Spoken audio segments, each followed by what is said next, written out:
The Presidential Enabling Business Environment Council, what they call PEBEC, under Dr. Jumoke Oduwole, started its subnational roadshows in Lagos yesterday, of course, Nigeria's economic and financial capital, a very nice and very good place to start.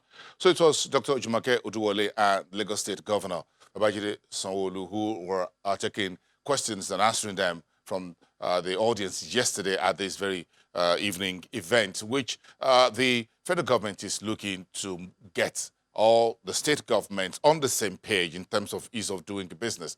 So what are the key issues for Lagos State? I'm sure you know one of them, and has to do with the poor state of roads across the state. So let's take a listen to this panel presentation and some answers which the Lagos State Governor and Dr. Jumoke Oduwole has to prefer. I know there was a story, I think a week or so ago, of a tech guy who was found with a laptop, and he ended up spending, I think, a day or so in custody. They took all of his money before he was released without caring what his story was. And there's a lot of fear with young Nigerians now who own laptops to basically go to work. I don't know what Lagos State in particular is doing, because as much as it's a national police issue, a lot of the issues seem to happen, especially in Lagos, because of the tech hubs that are all over the state. So I don't know if there's anything you want to say about that. Well, thank you very much.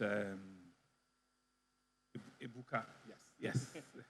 Thank you very much. For people that are following the news, you realize day before yesterday, I was in Abuja. And in the news, you saw that I was also with the Inspector General of Police. It wasn't a tea party, so I didn't go there to have coffee or tea with him. I went there to report issues that are of concern to Lagosians. And I did mention to you that what you just mentioned now is one of the issues that I took to him. To say that our population is a growing population, is an innovative population, and is one that if we're trying to drive that part of our business, I mean, we need to understand that one of the tools that they need to have is laptop. It's like somebody asking you, you need a phone, or you have a phone, right? I mean, and we have GSM and one of the things that we're going to do that they have agreed is on the 28th or 29th, they're coming to Lagos. The entire Nigerian police force, all the headship of Nigerian police force, I'm hosting them. They're having a 3-day conference in Lagos. And it is where we're going to, they're having a 3-day conference in Lagos, and it said to me it's going to be a topical issue in which they will not only inform themselves, but they will also educate themselves. So it will be an opportunity for us to explain and for us to be able to say to them in clear terms, these are the issues, these are the problems. Let us get you to educate your people. These are the tools that people require to do their work, and these are the tomorrow that we're all talking about. So Lagosians let's just relax. They have agreed. They are coming to Lagos. The entire leadership of the Nigerian police force, they are coming to Lagos for 2-3 days. Right? And these are some of the things that we'll be discussing with them. And I'm hoping that at the end of it, they will communicate and they'll make conversations, they'll make decisions that will, put this very ugly incident, behind us permanently, But I think it's still part of education that we need to do, right? It's a mindset thing, and they were saying that it's something to do with no, that's not it, So it's not acceptable. But like I said, that's what I went there to do, and they're bringing it back to Lagos, and they're hoping to be able to solve it. Thank you very much. Dr. Jumoke, I know it's not, I believe the Nigerian police was invited here because of some of these issues that would arise, but it's a federal agency. I don't know if you, with PEBEC, you are from the presidency. I don't know if there's anything you want to add to that. It is a federal agency, and like many people had reached out to me on the issue when it happened, because the tech community actually started a campaign, and it's not a new thing. We've worked with the Nigerian police force on the request of Nigerian public since 2017. They have a reform champion, and they feature on the reportgov.ng app. I was disappointed that they're not here, but I'll still be. I also mentioned the issue, the SARS issue, with the software engineers to the Vice President. I'm very delighted to hear the update from His Excellency the Governor, and we just need to keep positioning, keep insisting. I had very demoralized leaders and influencers in the tech community reaching out to me that they're losing their best software engineers, they're relocating even to Rwanda. And so I have promised them that we're taking this issue up. I had mentioned it also to His Excellency when we met on the 2nd of October, and it's definitely something that the government is willing and able to give its full attention. And I know that we'll have definitely the ear of the IGP on this matter. All right, thank you very much. I know it's definitely an ongoing conversation. We just hope it doesn't go on for too long before things get fixed. But I want to come back to His Excellency now, and I know you touched on it earlier, but I think it's an issue that's very particular to a lot of Nigerians here who live in Lagos, and it's that of roads. There's a lot of concern with regards to, the plans for fixing Lagos, pretty much. It affects business, it affects traffic, like you said, it affects commutes on so many levels. And Lagos is positioning itself to compete with some of the greatest cities in the world. We've heard about it becoming a smart city. How soon are we looking at? Thank you very much. So you just said it. Lagos is supposed to compare with some of the global cities in the world.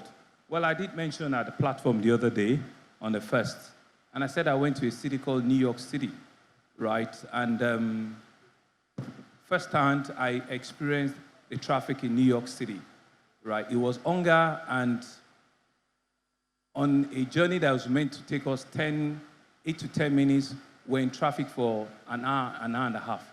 And that's a city that has an underground subway, that also has an efficient waterways transportation, but more importantly, is also a city that is half, or maybe two-thirds of the population of Lagos. But what is the story about Lagos? Why not giving excuses, but just to put it in perspective and in context before I answer the part of the question very directly.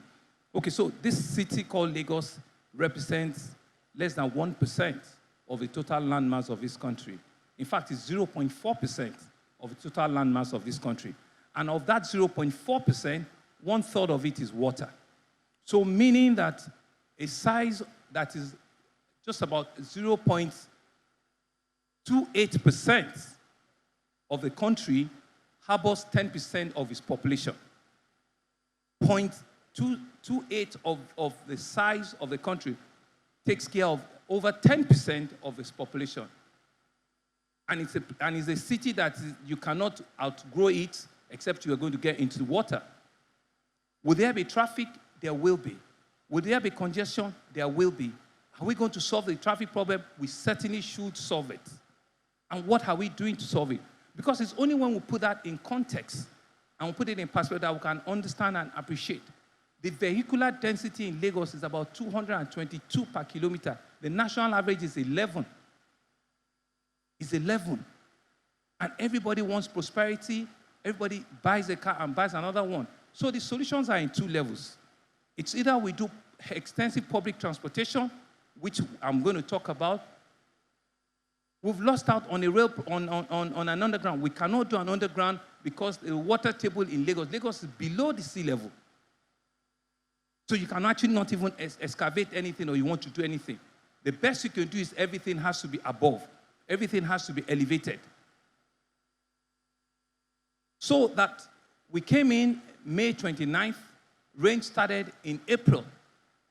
And rain, we have 2 seasons in the country, is April to November or to October. And they're not just small rains. The meteorologists will tell you every day this is the amount of centimeter of rain you are going to have. So the issues are that we came in at a season in which is huge rainfall. Some potholes have been created before, but with rains, they created further potholes. We appreciate the concerns of Lagosians. We feel it. But the issue, like I did mention, is that bitumen and rain and water, they don't work together. No amount of contractors or investment you put to fix a road during rainy season, before you go and come back, is all washed away. Because bitumen is a soluble, it just dissolves with rain. So even no contractor would do it. So the thing I'm going to plead and I continue to appeal with my citizens is that the rain will subside by the end of this month. As we speak, we've been able to fix about 180 roads. Lagos has over 10,000 roads. We've been able to fix about 180 roads. We just awarded another 116 on Monday. I have a plan. And before you can, for you to get to even an approval stage, there are designs, there are plans. I have a plan to do another 80-something by the end of this month. I'm hoping that when we start in November and December, the story will not be that there are too many roads that you are doing now and you are causing obstruction again.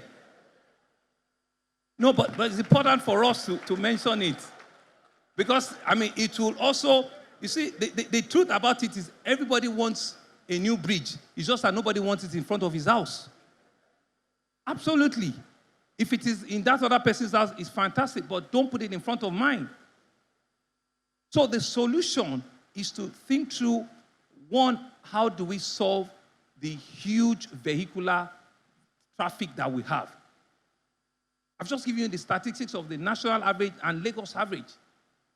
Is to do rail, is to do waterways, is to do a mass bus rapid system where we can take 15, 20 people on a pooling system and they're using either our waterways, they're using either our rail, or they're using either the bus rapid system. By the way, Uber boat is starting tomorrow in Lagos. I'll be the first passenger. 10 o'clock tomorrow, we're starting with Uber boats on waterways. That's another one that we just signed off in New York to say that we're using waterways, we're building jetties. We don't want to be using boats that carry 8 or 10 people. We want to use ferries that carry 60 to 80 people so that there will be economic of scale. Because what happens with ferry transportation, we realize that they're usually one directional. When people leave Ipakodo, you know where Ipakodo is? She doesn't. When people leave Ibeshe, when people leave Ipakodo in Ikorodu, they are all coming to Victoria Land. They are all coming to Lekki, right? So the return journey is always empty, right? But in the evening is the reverse of it. So they need to take them back. So what needs to happen is that you must have a capacity that can spread the cost and makes business sense for them. So that because when they are coming back, it's always empty. So that needs to happen, and that's one of the things we're doing. On the rail side, we've started building the rail. Yes, people have abused us and said that you've been so long on this rail. Well, you know the truth? We're the only sub-national anywhere that is developing a rail project. People compared and said that Ethiopia, they're always done by national. The one in Abuja, they wrote the check. They wrote the check. But we will need to be very, and how rail works is that nobody helps you with your construction. Nobody helps you with the cost of developing the infrastructure, because they will tell you it is your infrastructure. At best, you put your rolling stock there, they will bring their signaling and they'll bring their power, they will come and run it for you. So you need to bite the bullet. It's on the same less than 2 billion budget, right, that we need to do health, we need to do this road, we need to do, but we're not complaining. All we just said, Ebuka, to answer your question is that, you know, we appreciate it, we understand it, we feel it. Because that's what, that's what I just said. That's what we're in government. And come end of the month, we'll wrap it up again. You see massive road improvement start in every part of Lagos. Thank you very much. Thank you very much. Lagos State Governor Babajide Sanwo-Olu talking about the way forward for Lagos State transportation.